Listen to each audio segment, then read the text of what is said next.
नमस्कार साथियों, मेरे YouTube चैनल में आप सभी का एक बार फिर से स्वागत है। साथियों, 30 जून 2021 को जनपद देवरिया में सभी शिक्षकों, शिक्षा मित्रों और अनुदेशकों की एक ऑनलाइन परीक्षा आयोजित की गई, जो ध्यानाकर्षण मॉड्यूल, आधारशिला मॉड्यूल और शिक्षण संग्रह मॉड्यूल पर आधारित थी। इस परीक्षा में कुल 50 प्रश्न पूछे गए। आज की इस वीडियो में हम यही जानेंगे कि आखिर इस परीक्षा में कौन कौन से प्रश्न पूछे गए और उनके क्या क्या उत्तर होंगे, क्योंकि हो सकता है आने वाले समय में आपके जनपद में भी इस तरह की परीक्षा आयोजित हो, तो इसलिए हमें पहले से ही तैयारी करनी होगी। साथियों, वीडियो को शुरू करने से पहले मैं आपको बता देना चाहता हूं, अगर आप चाहते हैं इस तरह की इन्फॉर्मेटिव वीडियो आपको एक प्लेटफार्म पर मिले, तो उसके लिए मैंने इन्फॉर्मेटिव वीडियो व्हाट्सएप ग्रुप और इन्फॉर्मेटिव वीडियो टेलीग्राम ग्रुप बनाए हुए हैं। आप चाहें तो मेरे ग्रुप से जुड़ सकते हैं। ग्रुप का लिंक आपको वीडियो के डिस्क्रिप्शन बॉक्स में मिल जाएगा, जिस पे क्लिक करके आप मेरे ग्रुप से जुड़ सकते हैं। तो चलिए जानते हैं असेसमेंट। बेसिक शिक्षा विभाग के अंतर्गत देवरिया जनपद के शिक्षकों का आधारशिला, ध्यानाकर्षण एवं शिक्षण संग्रह पर आधारित शिक्षण क्षमता उन्नयन और प्रोत्साहन प्रयास मूल्यांकन प्रपत्र, ये परीक्षा हुई थी। इसमें सबसे पहले अपना नाम लिखना था यहाँ पर, उसके बाद मोबाइल नंबर लिखना था, उसके बाद ईमेल आईडी लिखनी थी और उसके बाद स्कूल का नाम लिखना था। उसके बाद आगे बढ़ते हैं, यहाँ पर ब्लॉक का नाम, उसके बाद क्विज के क्वेश्चन। सबसे पहले क्वेश्चन पे आ जाते हैं। पहला क्वेश्चन है हमारा, भारत के भाग्य का निर्माण हमारी कक्षाओं में होता है, यह कथन किसने कहा? देखिए, RTE 2009, राष्ट्रीय शिक्षा नीति 1986, कोठारी आयोग 1964 और NCF 2005। तो साथियों, 1964-65 में कोठारी आयोग हुआ था और उसने ये बात कही थी कि भारत के भाग्य का निर्माण हमारी कक्षाओं में होता है, इसलिए हमारा तीसरा ऑप्शन इसमें सही होगा। पहला प्रश्न हमारा ये होता है। उसके बाद दूसरे प्रश्न पे चलते हैं। दूसरा प्रश्न है, लर्निंग आउटकम से क्या समझते हैं? SMC योजना, अधिगम संबंधित परिणाम से लक्ष्य आधारित है, सीखना सिखाना और कायाकल्प योजना। तो इसके अनुसार तीनों ऑप्शनों में से आपका ऑप्शन नंबर सेकंड ये हमारा सही होगा, इस पे हम टिक करेंगे।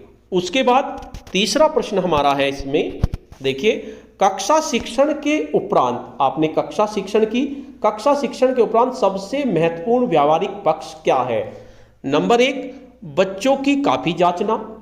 नंबर 2, यह जानना कि वह दक्षताओं को प्राप्त कर रहा है या नहीं। नंबर 3, छात्रों की कक्षा शिक्षण के बारे में बात करना और छात्रों से प्रश्न करना। तो सबसे महत्वपूर्ण है, मान लीजिए आपने कक्षा शिक्षण किया तो उसका व्यावहारिक पक्ष यही होगा कि यह जानना कि वह दक्षताओं को प्राप्त कर रहा है या नहीं। तो इसका हमारा सेकंड ऑप्शन सही होगा।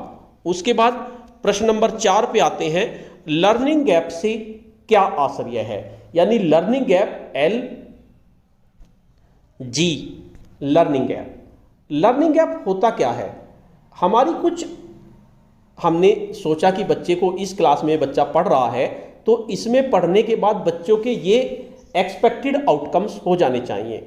लेकिन क्या होता है, जो हमारे एक्सपेक्टेड है, वास्तविक अधिगम ये हो जाने चाहिए, और लेकिन क्या होता है, कक्षा रूप अधिगम उसका उतना नहीं हो पाता, तो जो उसका एक्चुअल आउटकम्स होता है उसमें से एक्सपेक्टेड आउटकम्स घटा दे तो वो आपका लर्निंग गैप हो जाता है। जैसे इसमें 4 ऑप्शन दिए गए, कक्षा में समूह बनाना, आकलन प्रपत्र बनाना, वास्तविक अधिगम स्तर। तो जो वास्तविक अधिगम स्तर है, जो उसका कक्षा का होना चाहिए, एक्चुअल आउटकम्स AO में से अगर आप कक्षा रूप अपेक्षित अधिगम में स्तर, यानी एक्चुअल आउटकम्स था हमारा, एक्सपेक्टेड आउटकम्स क्या था, उसमें से अगर एक्चुअल आउटकम्स हम घटा दिया जाए तो हमारा लर्निंग गैप आ जाएगा। यानी हमने सोचा इतना होना चाहिए लेकिन एक्चुअल देखा तो इतना है, तो उनके बीच का जो डिफरेंस होता है उसे हम लर्निंग गैप कहते हैं, यानी expected outcomes minus actual outcomes. तो इसका हमारा फोर्थ ऑप्शन सही होगा। उसके बाद नेक्स्ट प्रश्न देखते हैं। प्रश्न नंबर 5 है, कंसेप्ट मैपिंग क्या है? कंसेप्ट मैपिंग से हमारा क्या मतलब है? देखिए, कोई नक्शा तैयार करना, किसी प्रकरण की व्याख्या करना और किसी प्रकरण को बिंदुवार चार्ट द्वारा प्रदर्शन करना और तुलनात्मक अध्ययन करना। तो कंसेप्ट मैपिंग से हमारा मतलब है, कंसेप्ट मैपिंग का मतलब एक तरह से मान लीजिए, जैसे मान लिया हमने पदार्थ लिया, हमने पदार्थ को ले लिया, पदार्थ को लेने के बाद हमने उसको इसका एक तरह से मैप बना दिया। 3 तरह का होता है पदार्थ, ये ठोस हो गया यहाँ पर, फिर यहाँ पे द्रव हो गया, यहाँ पर आपका गैस हो गया, 3 तरह होगा। फिर ठोस के बारे में बता दिया। तो एक बिंदुवार चार्ट द्वारा प्रदर्शन जो होता है वो कंसेप्ट मैपिंग होती है। तो मेरे अनुसार इसका 3rd ऑप्शन सही होगा, इस पे हम क्लिक करेंगे। उसके बाद प्रश्न नंबर 6 पे आ जाते हैं। ध्यानाकर्षण शिविर कितने दिनों की होती है? तो इसके बारे में तो आपको भी पता होगा, ध्यानाकर्षण शिविर हमारा 50 दिन का होता है। तो इसका हमारा 2nd ऑप्शन सही होगा, इस पे हम क्लिक करेंगे। उसके बाद प्रश्न नंबर 7 है, एक आदर्श कक्षा में बच्चों की क्रियाशीलता कितने प्रतिशत होनी चाहिए? तो जो आदर्श कक्षा होती है उसमें ज़्यादा से ज़्यादा क्रियाशीलता बच्चों की होती है। तो जो बच्चों की क्रियाशीलता होती है वो 75 से 80% बच्चों की क्रियाशीलता होती है और 5 से 10% शिक्षक की होती है। और इसी के साथ साथ बच्चों के साथ शिक्षक की वो भी 5 से 10 होगी। तो इसका हमारा 3rd ऑप्शन सही होगा, इस पे हम क्लिक करेंगे। उसके बाद प्रश्न नंबर 8 पे आ जाते हैं। बच्चों के लिए वर्कशीट के उपयोग का क्या उद्देश्य है? यानी हम वर्कशीट का प्रयोग कर रहे हैं, बच्चों को अभ्यास करने में आसानी होगी, बच्चों को वर्कशीट पर कार्य करने में आनंद आएगा, बच्चों को स्पष्ट समझ विकसित होगी। अर्थात हमारा पहला ऑप्शन भी सही है, 2nd भी सही है, 3rd भी सही है। इसका मतलब हम उपरोक्त सभी पर निशान लगा देंगे, तो हमारा ये क्वेश्चन सही हो जाएगा। उसके बाद प्रश्न नंबर 9 पे आ जाते हैं। प्रश्न नंबर 9 है हमारा, ध्यानाकर्षण में प्रयुक्त होने वाली शिक्षण तकनीक। आपने ध्यानाकर्षण मॉड्यूल पढ़ा होगा, उसमें कितनी शिक्षण तकनीक है? उसमें कुल मिलाकर 18 शिक्षण तकनीक यूज की गई है। तो इसका आपका 4th ऑप्शन सही होगा। उसके बाद बात करते हैं नेक्स्ट प्रश्न के, आकलन प्रपत्र बनाने किसके लिए बनाना चाहिए? हमें आकलन प्रपत्र बनाना है, जैसे हम ध्यानाकर्षण करेंगे वार्षिक परीक्षा हेतु, साप्ताहिक परीक्षण हेतु, मासिक परीक्षण हेतु या प्रारंभिक परीक्षण हेतु। तो जो आकलन प्रपत्र आपको बनाना है वो प्रारंभिक परीक्षण हेतु बनाना है। 4th ऑप्शन हमारा सही होगा। उसके बाद नेक्स्ट प्रश्न है हमारा, कक्षा प्रबंधन एवं बैठक व्यवस्था। आपने ध्यानाकर्षण मॉड्यूल पढ़ा होगा, उसमें 18 शिक्षण तकनीक दी गई है। तो जिसमें एक आपकी कक्षा प्रबंधन और बैठक व्यवस्था भी शिक्षण तकनीक है। तो ये हमारी एक शिक्षण तकनीक है।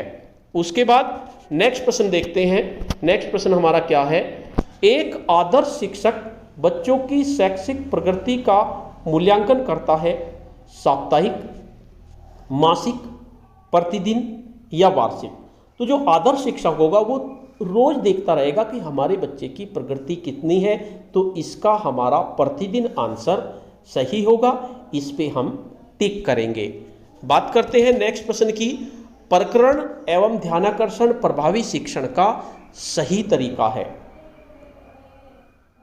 बच्चों को भ्रमण कराना, बड़े समूह में कार्य देना, अधिक से अधिक प्रोजेक्ट कार्य करना, शिक्षण योजना और शिक्षण सामग्री के साथ छोटे समूह में शिक्षण कार्य करना।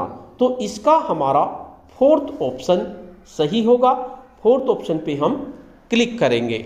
उसके बाद नेक्स्ट प्रश्न देखते हैं, सकारात्मक प्रतिपुष्टि से क्या नहीं होगा। देखिए क्या नहीं होगा दिया हुआ है, तो सीधी सी बात है नकारात्मक माहौल का निर्माण तो नहीं होगा इससे सकारात्मक से। तो इसका हमारा प्रथम ऑप्शन सही होगा, इस पे हम क्लिक करेंगे। उसके बाद नेक्स्ट प्रश्न हमारा है प्रश्न नंबर 15 है, ध्यानाकर्षण शिविर के दौरान नहीं करना चाहिए। आपको क्या नहीं करना चाहिए ध्यानाकर्षण शिविर के दौरान? सकारात्मक प्रतिपुष्टि बिल्कुल देनी चाहिए, ये तो हमें करनी चाहिए सकारात्मक प्रतिपुष्टि। प्रोजेक्ट कार्य भी करना चाहिए, विद्यार्थियों का अवलोकन भी करना चाहिए। हमें क्या नहीं करना चाहिए? छात्रों से भिन्नता। तो इसलिए हमारा सेकंड ऑप्शन इसमें सही होगा। सेकंड ऑप्शन पे हम क्लिक कर देंगे। नेक्स्ट प्रश्न है हमारा, विद्यार्थियों में होना चाहिए। क्या होना चाहिए विद्यार्थियों में? जोश एवं उमंग बिल्कुल होनी चाहिए, सृजनशीलता ये भी होनी चाहिए, योग्यता भी होनी चाहिए, अर्थात उपरोक्त सभी हमारा आंसर सही होगा। इस पे हम क्लिक करेंगे। उसके बाद नेक्स्ट प्रश्न है हमारा प्रश्न नंबर 17, बाल केंद्रित शिक्षा में केंद्रीय स्थान पाया जाता है। देखिए इसमें बाल केंद्रित वर्ड आ गया है, यानी बालक केंद्र में, तो सीधी सी बात है बालक को स्थान, तो ये हमारा पहला ऑप्शन इसमें सही होगा।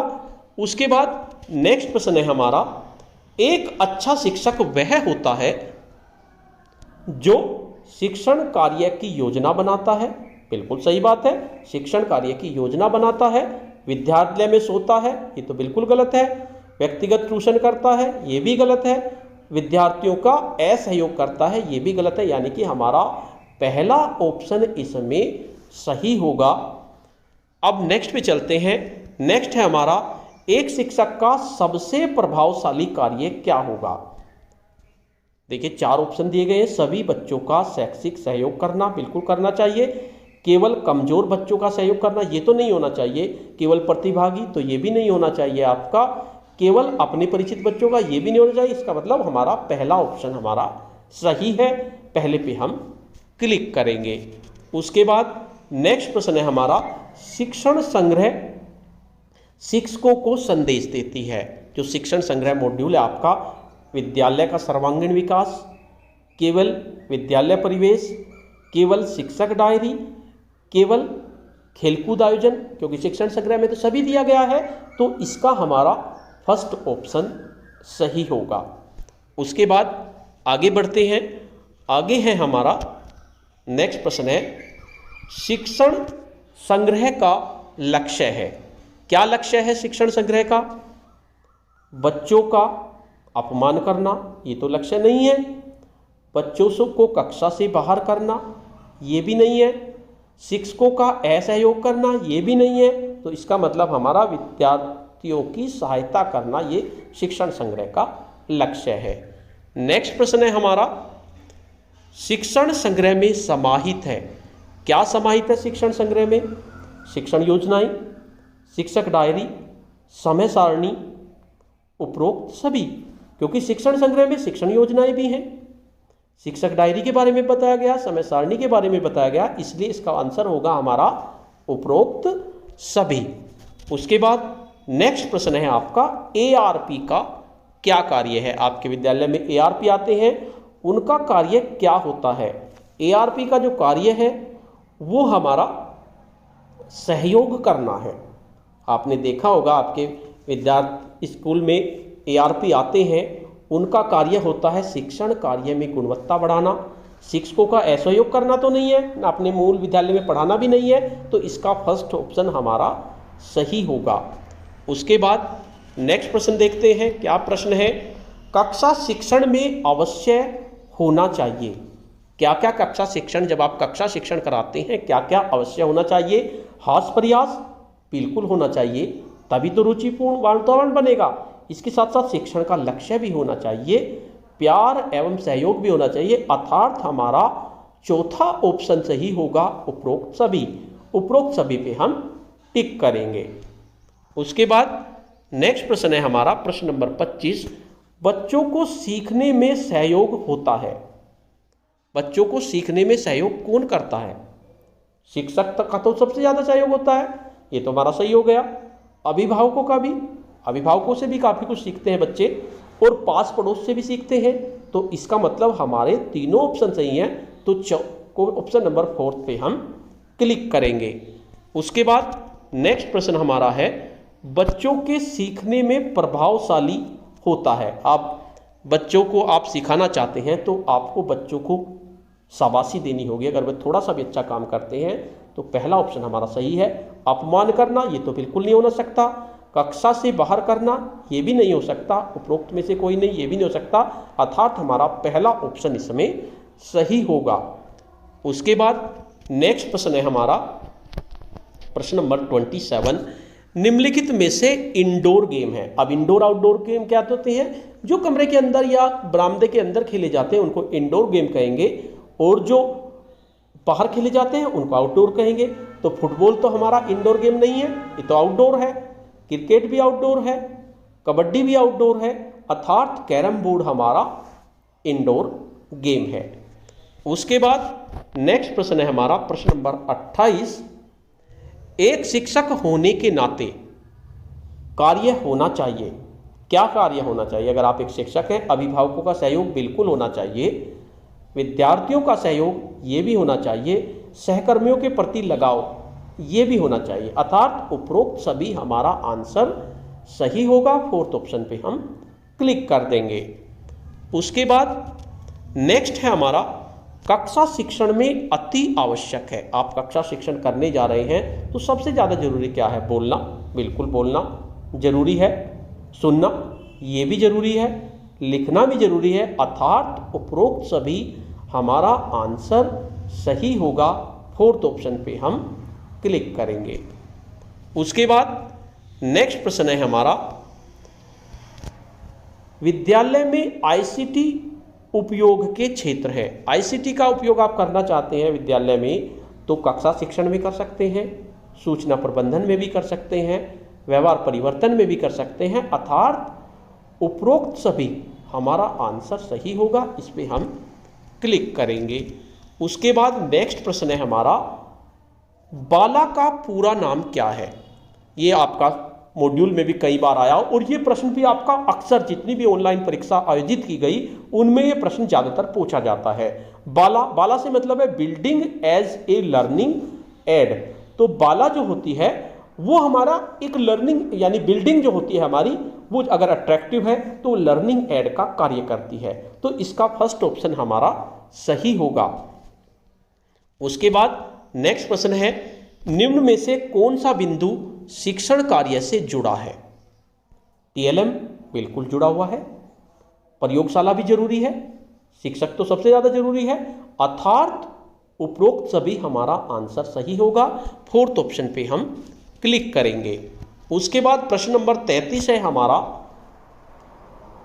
एक सबसे अच्छा विद्यालय होगा, यानी सबसे अच्छा विद्यालय क्या होगा जहां पर बोलती दीवारें हो, यानी बोलती दीवारें से मतलब वहां पर टीएलएम लगे हो, मस्ती की पाठशाला हो, संगीत में व्यवस्था हो, उपरोक्त सभी हो। तो मेरे अनुसार तो इसमें बोलती दीवारें तो सबसे बेस्ट ऑप्शन है। मस्ती की पाठशाला भी अच्छा है, बच्चों का मनोरंजन होगा, संगीत में व्यवस्था भी हो तो बहुत अच्छी बात है। तो मेरे अनुसार तो इसका उपरोक्त सभी आंसर सही होगा। वैसे अगर इन तीनों में ऑप्शन माना जाए तो बोलती दीवारें सबसे बढ़िया होगा, लेकिन अगर मस्ती की पाठशाला भी हो और संगीत में व्यवस्था भी हो तो सबसे अच्छा विद्यालय वो हो ही जाएगा। तो उपरोक्त सभी सबसे बेटर ऑप्शन है। नेक्स्ट प्रश्न है हमारा प्रश्न नंबर 34 है प्रारंभिक स्तर पर कक्षा शिक्षण रुचिकर एवं आनंददायी हो जिसके फलस्वरूप बच्चे अपनी कक्षा के अनुरूप निर्धारित दक्षताओं का भली भांति सीख सकें। इस लक्ष्य को दृष्टिगत रखकर शिक्षकों के उपयोगार्थ हस्तपुस्तिका विकसित की गई है। वे कौन है?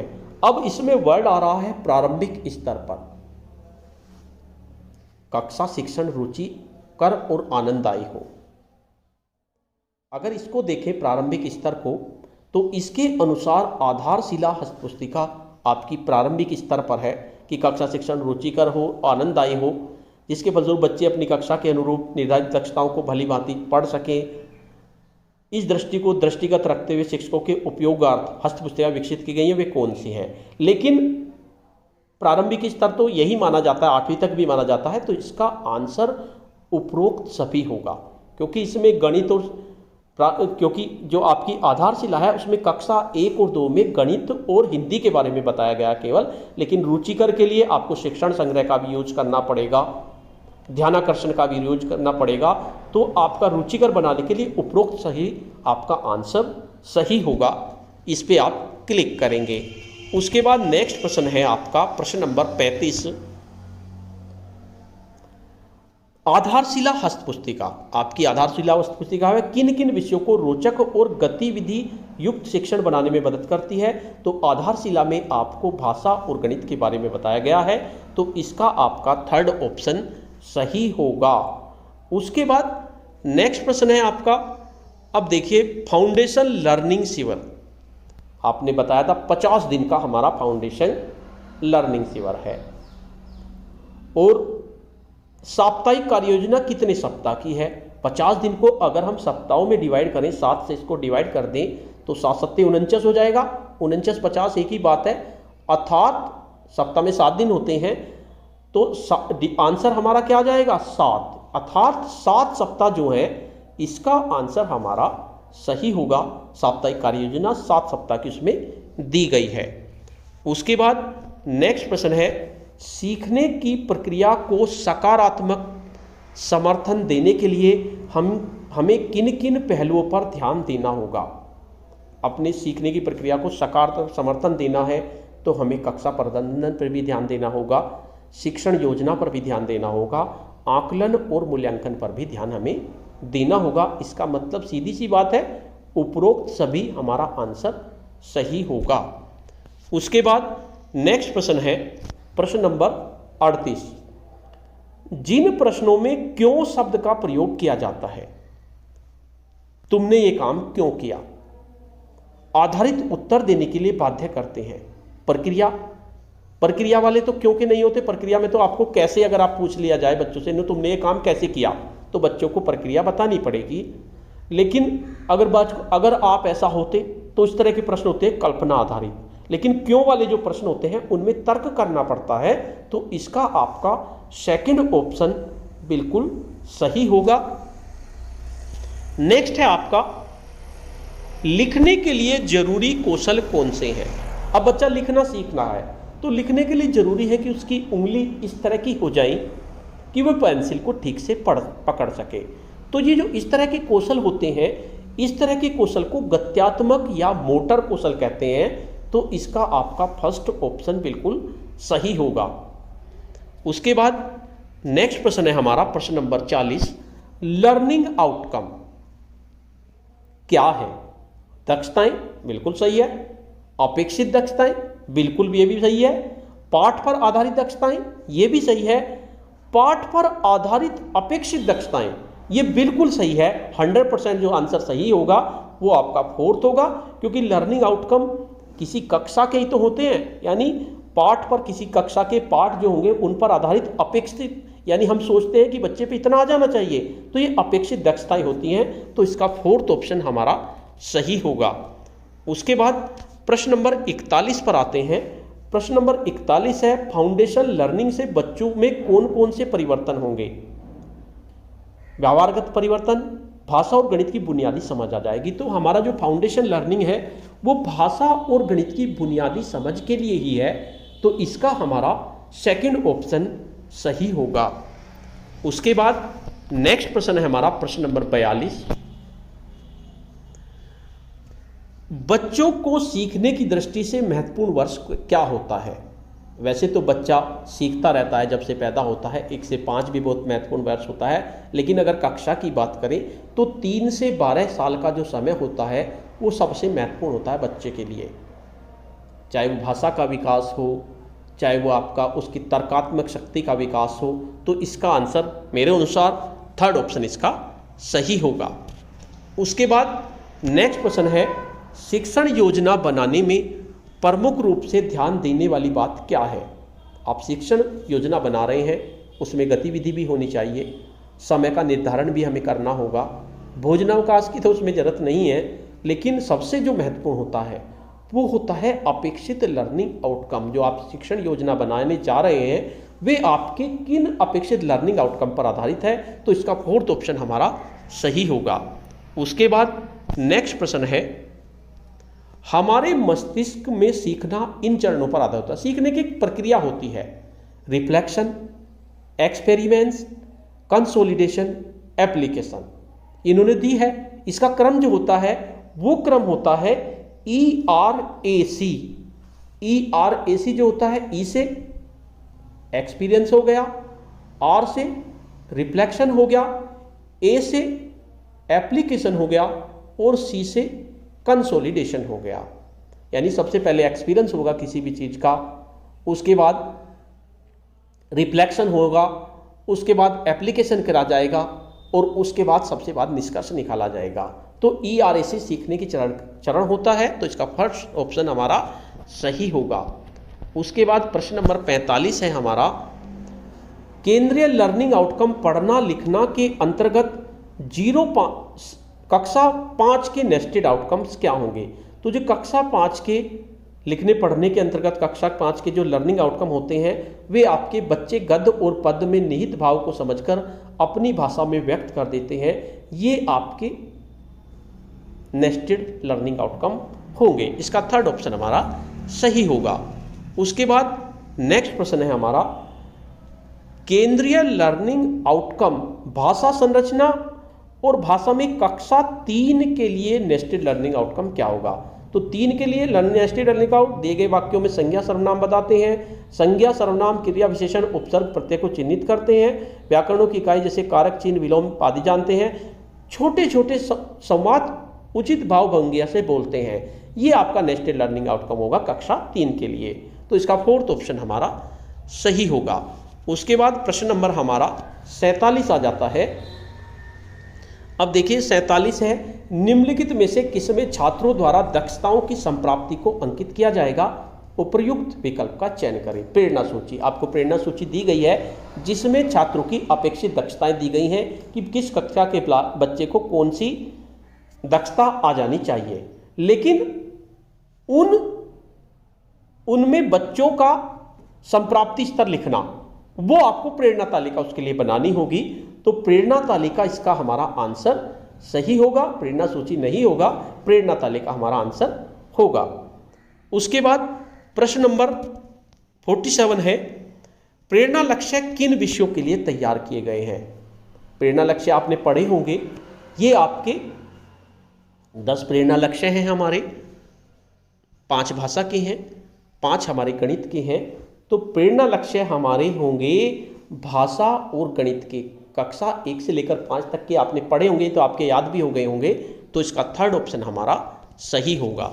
उसके बाद नेक्स्ट प्रश्न है आपका, प्रेरणा सूची में कक्षा 1 से 3, अब बात कर रहे हैं कक्षा 1 से 3 की।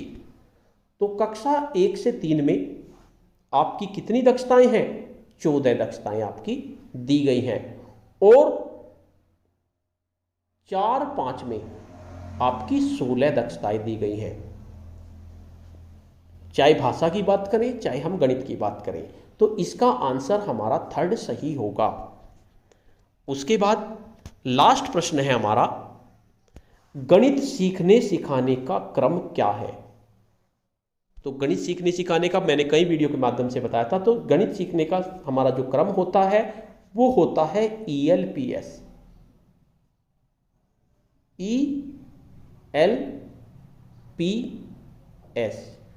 E से एक्सपीरियंस हो गया, L से लैंग्वेज हो गया, P से पिक्चर हो गया, S से सिंबल हो गया। तो आपका फोर्थ ऑप्शन इसमें सही होगा। तो इस तरह से अगर आपने पूरे सवालों का जवाब दे दिया है तो सीधे सबमिट बटन, इस तरह से हमें सबमिट करना था।